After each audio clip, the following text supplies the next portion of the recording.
नमस्कार दोस्तों, आज की हमारी कहानी आपको अच्छी लगे तो प्लीज़ मेरे चैनल को सब्सक्राइब करें और वीडियो को लाइक करें। रिंकी रिंकी कहाँ हो? दिखता नहीं। माँ खुद से उठने की कोशिश कर रही है, अभी गिर जाती तो। पता नहीं कहाँ पूरे दिन इसका ध्यान रहता है। देखो तो पूरी चाय फैल गई बिस्तर पे। कितनी बार कहा है माँ को खड़े होके पिला दिया करो, फिर जाया करो अपने फालतू के काम करने, समझी? कुलदीप ने अपनी पत्नी रिंकी पे गुस्सा होते हुए बोला। जी आ रही हूँ, वो सूरज रो रहा था इसलिए माँ को चाय दे के चली गई थी। रिंकी ने अपनी सफाई में कहा। क्या हो गया? क्या जरूरत है तुमको इतना चिल्लाने की? आ जाएगी, चुप हो जा। गायत्री देवी अपने बेटे को चुप कराती हुई बोली। अच्छा माँ, मैं ऑफिस के लिए निकलता हूँ, बोल के कुलदीप निकल जाता है।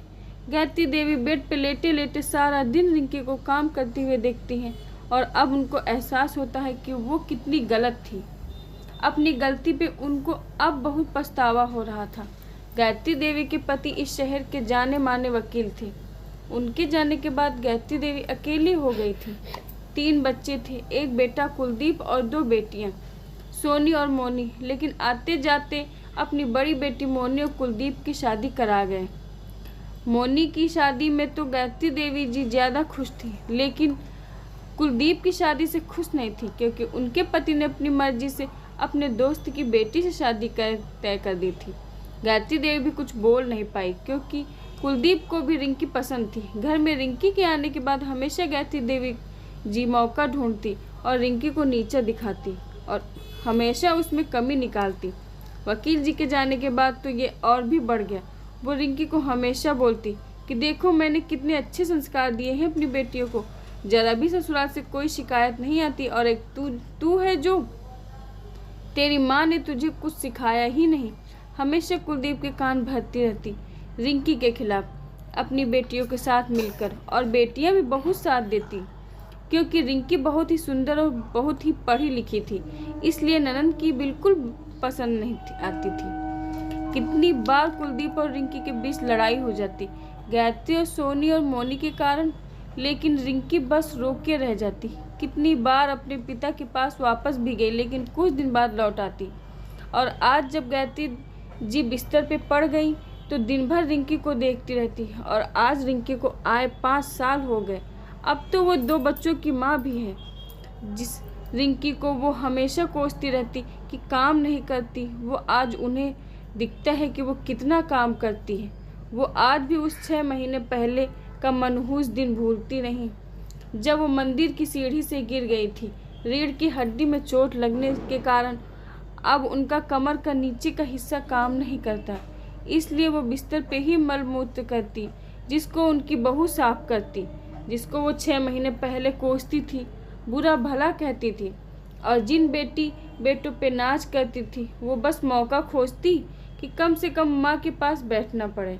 बड़ी बेटी मोनी अब जानबूझ के घर नहीं आती अपने ससुराल से, जबकि उसका ससुराल बगल के 2 कॉलोनी छोड़ के था। नहीं तो ये ही 6 महीने पहले जब गायत्री जी ठीक थी तो दिन भर ये पड़ी रहती और रिंकी को सब मिलके बुरा भला कहती और हर तरह के खाना बनवा के खाती थी, और छोटी बेटी बस अपनी पढ़ाई का बहाना बनाती। कोई दिन भर में एक बार अपनी माँ को रूम में देखने भी नहीं आती। एक बेटा था जिसको माँ की थोड़ी बहुत चिंता थी, जो दिन भर में 1-2 बार उनसे मिलने आता, लेकिन माँ का एक भी काम नहीं करता, सिर्फ रिंकी को उसके फ़र्ज याद दिला के काम करवाता था, जबकि रिंकी अच्छे से अपना फ़र्ज निभा रही थी। लेकिन कुलदीप को लगता कि रिंकी से काम करा के उसने अपना फ़र्ज पूरा कर दिया। ये सब कुछ गायत्री जी समझ रही थी, बेड पे बैठे बैठे, और अपने बच्चों के व्यवहार को भी पिछले 6 महीने से देख रही थी, और उस बहू रिंकी को भी जो पिछले 6 महीने में कुछ अलग सी दिखती। गायत्री जी को बहुत दुख होता कि जिसको अपना समझा वो गैर निकला, और जिसको गैर समझा वो अपना निकला। वो भगवान को कभी कभी बहुत धन्यवाद देती कि अच्छा हुआ आपने मेरी ये हालत कर दी। मेरी आँखों पे पट्टी लगी थी जो खुल गई, और अपने पति को भी धन्यवाद देती कि जाते जाते कोई अपना मुझे दे दिया, नहीं तो मेरा क्या होता। माँ उठ जाओ, शाम हो गई है, चलना है ना। चाचा जी के यहाँ उनके बेटे की शादी है आज, भूल गई क्या? चलिए मैं आपको तैयार करके व्हीलचेयर पे बिठा दूँ। रिंकी ने गायत्री जी को उठाते हुए कहा, पहले जा तू मेरे पोतों और खुद को भी तैयार होके आ जा, फिर मुझे करना। अभी मुझे पेट ठीक नहीं लग रहा है। गायत्री जी ने कहा, माँ वो मैं नहीं जा रही, बड़े बेटे की तबीयत कुछ ठीक नहीं है और कल कुलदीप को शहर से बाहर जाना है तो उसकी तैयारी भी करनी है। तो कुलदीप ने कहा कि रुक जाओ। रिंकी ने अपनी सफाई दी, जाके चुपचाप तैयार हो जा और बच्चों को भी कर दे, कुलदीप से मैं बात कर लूँगी। गायत्री जी ने आदेश देते हुए कहा, अरे माँ तैयार नहीं हुई अभी तक? रिंकी तुमने अभी तक माँ को तैयार नहीं किया? मोनी ने रूम में घुसते हुए कहा, माँ जब भाभी जाना नहीं चाहती तो क्यों जबरदस्ती कर रही हो, जाने दो ना। सोनी ने कहा। गायत्री जी की बेटियों की बात सुन के बहुत गुस्सा आया, लेकिन उन्होंने कुछ नहीं बोला क्योंकि शादी में जाने से पहले किसी का मूड खराब नहीं करना चाहती थी। माँ अपने गहने दो ना पहनने के लिए, आप अपना वो बड़ा वाला हार दो जो दादी ने आप अपना नौलखा आपको दिया था। मोनी ने कहा, और माँ छोटा वाला हार मुझे दे दो प्लीज। सोनी ने कहा। मोनी अलमारी खोलो और बहू जाओ तैयार हो जाओ और बच्चों को भी करो। मोनी गहनों वाला डब्बा निकालो। गायत्री जी ने कहा, अच्छा हुआ माँ आपने भाभी के जाने के लिए कह दिया। मोनी गहने देखते हुए बोली।